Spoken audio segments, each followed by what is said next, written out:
مقامی سطح پر تیار کردہ طیارہ بردار بحری جہاز بدھ کو باضابطہ طور پر سمندر میں اتارا ہے۔ یہ چین کا اس نوعیت کا دوسرا اور مقامی طور پر تیار کیا گیا پہلا بحری جہاز ہے۔ سرکاری میڈیا کے مطابق چینی فوج کا کہنا ہے کہ اس جہاز کو 2020 تک سروس میں لایا جائے گا۔ ترک حکام کا کہنا ہے کہ انہوں نے حکومت مخالف رہنما فتح اللہ گولان سے رابطے کے الزام میں 1000 افراد کو گرفتار کیا ہے۔ حکام کے مطابق ان افراد نے خفیہ طور پر ترک پولیس میں جگہ بنائی تھی اور ترک صدر اردوان کی حکومت کو گرانے کی کوشش کی تھی۔ فرانسیسی انٹیلیجنس کی ایک رپورٹ میں کہا گیا ہے کہ شام میں 4 اپریل کو ہونے والے کیمیائی حملے کے پیچھے شامی حکومت کا ہاتھ ہے، جس نے اس حملے میں نرو ایجنٹ سرن کا استعمال کیا۔ روسی حکومت کے ترجمان کا کہنا ہے کہ رپورٹ میں پیش کیے جانے والے شواہد شامی حکومت کو حملے کا ذمہ دار ثابت کرنے کے لیے ناکافی ہیں۔ معاملے کی غیر جانبدارانہ بین الاقوامی تحقیقات ہونی چاہیے۔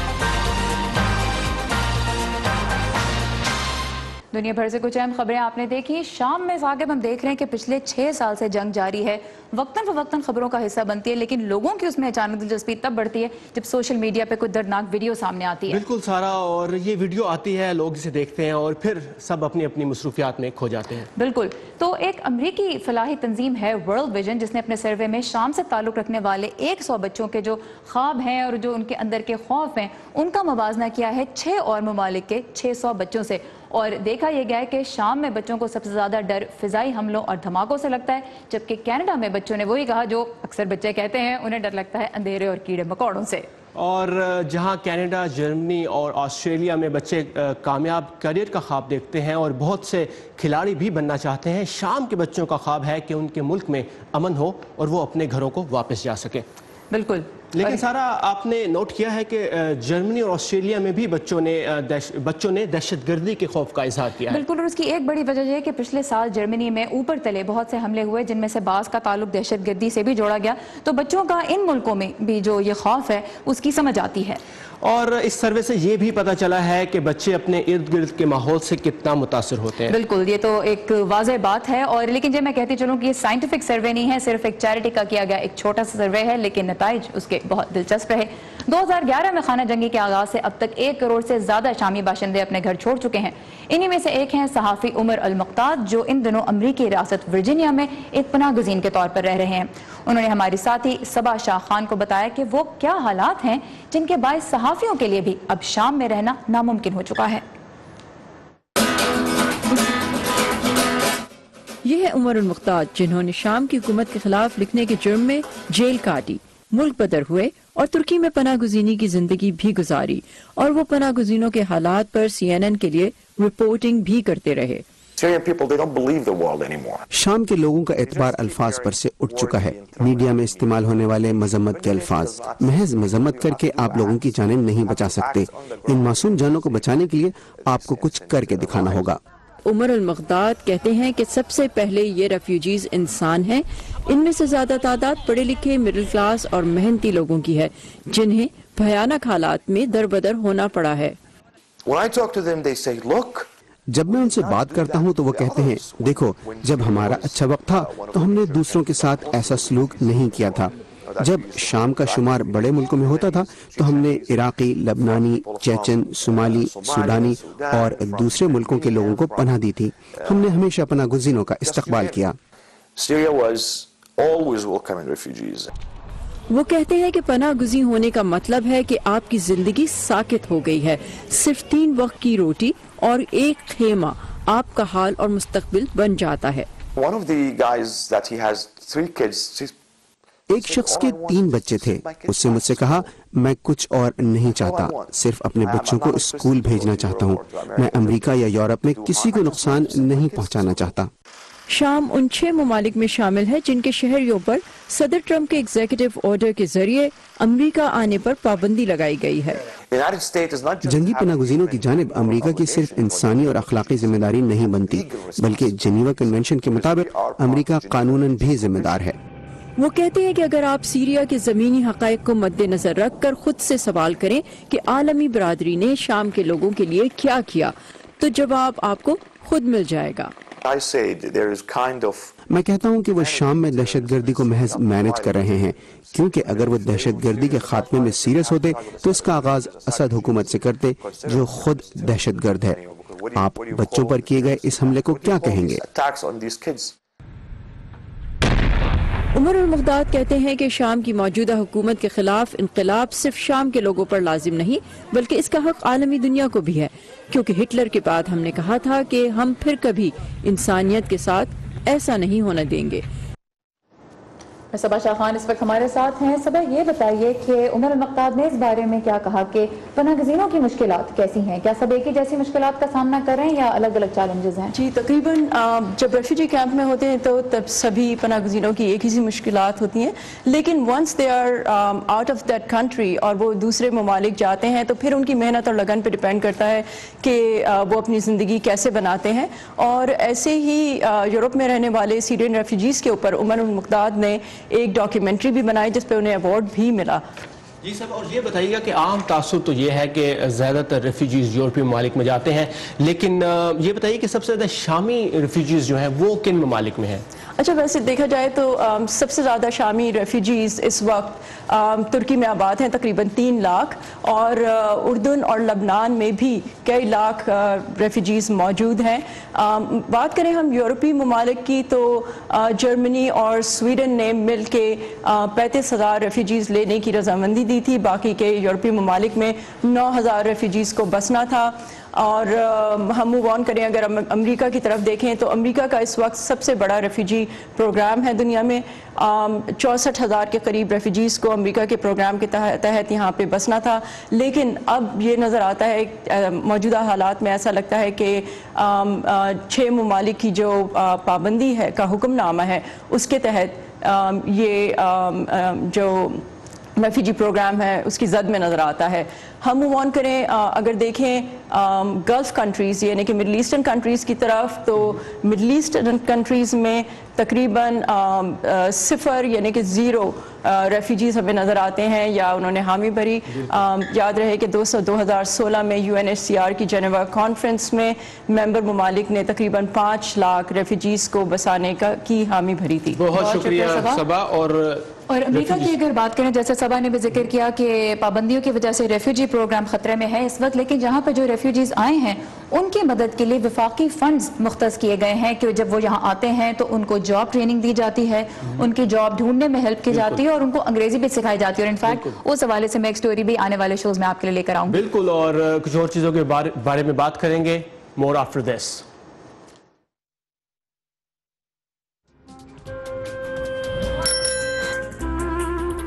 ابا جیسے کروڑوں لوگ جہاں ہر روز ایمانداری سے کام پر لگے ہوں،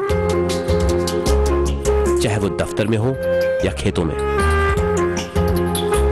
سڑکیں ہوں، بارڈرز، کھیل کا میدان یا کوئی انٹرنیشنل سٹیج، جب پاکستان کا نام روشن کرنے والوں کی کہانیاں کہنے کے لیے ہمارے پاس وقت کم پڑ جائے، جب پورا ملک ہی خود کو آگے لے جانے میں لگا ہو، تو پھر دنیا بھر میں اس کا پرسپشن مٹھی بھر لوگ کیوں بناتے ہیں؟ We are almost there, but not there yet. لگتا ہے تھوڑی محنت اور کرنی ہوگی ہمیں بھی۔ View 360 صرف آج نیوز پر۔ اور اب وقت ہو رہا ہے ہمارے ہفتہ وار ٹیک سیگمنٹ کا، جس میں ہم آپ کو ٹیکنالوجی کی دنیا سے دلچسپ اور انوکھی چیزیں تو دکھائیں گے ہی، ساتھ میں آپ کی ملاقات ہوگی ایسے لوگوں سے جو اس فیلڈ میں کچھ نیا اور منفرد کر رہے ہیں۔ اور سارا آج اس سلسلے میں ہم ملاقات کر رہے ہیں سعدیہ بشیر سے، جو اس شعبے میں کامیابی کی منزلیں طے کر رہی ہیں جسے عام طور پر لڑکوں کی پسند سمجھا جاتا ہے، اور وہ ہے ویڈیو گیمنگ انڈسٹری۔ سعدیہ سے ہمیں ملوا رہے ہیں امان اظہر۔ میرا نام سعدیہ بشیر ہے اور میں پاکستان کی پہلی ویڈیو گیم ڈیولپمنٹ اکیڈمی چلا رہی ہوں جس کا نام پکسل آرٹ گیمز اکیڈمی ہے۔ سعدیہ امریکہ ٹرین جیم نامی ایونٹ میں شرکت کے لیے آئی ہیں۔ ٹرین جیم ایک ایونٹ ہوتا ہے جو کہ شکاگو سے سین فرانسسکو تک گیم ڈیولپرز جو ہیں وہ ایک ٹرین میں بیٹھتے ہیں اور بیٹھ کے وہ پورے سفر کے دوران گیمز بناتے ہیں، تو مجھے اس کے لیے اسکالرشپ بھی ملی، تو میں اسکالرشپ پہ یہاں آئی۔ ہم لوگوں نے ٹرین جیم پہ وہ گیمز بنائی جو کہ ہم نے آگے کانفرنس پہ ڈسپلے کیا، ان کو شو کیس کیا، اور پھر میں نے کانفرنس پہ اپنی ٹاک بھی دی۔ میں نے سعدیہ سے پوچھا کہ ایک پاکستانی اور وہ بھی خاتون ہوتے ہوئے انہیں اس فیلڈ میں دلچسپی کیسے ہوئی۔ ایجوکیشن کے دوران ہی میرا اتنا زیادہ انٹرسٹ تھا کہ میں نے گیمز بنانا شروع کر دی تھی۔ ایجوکیشن ختم ہونے کے بعد میں نے 1 سال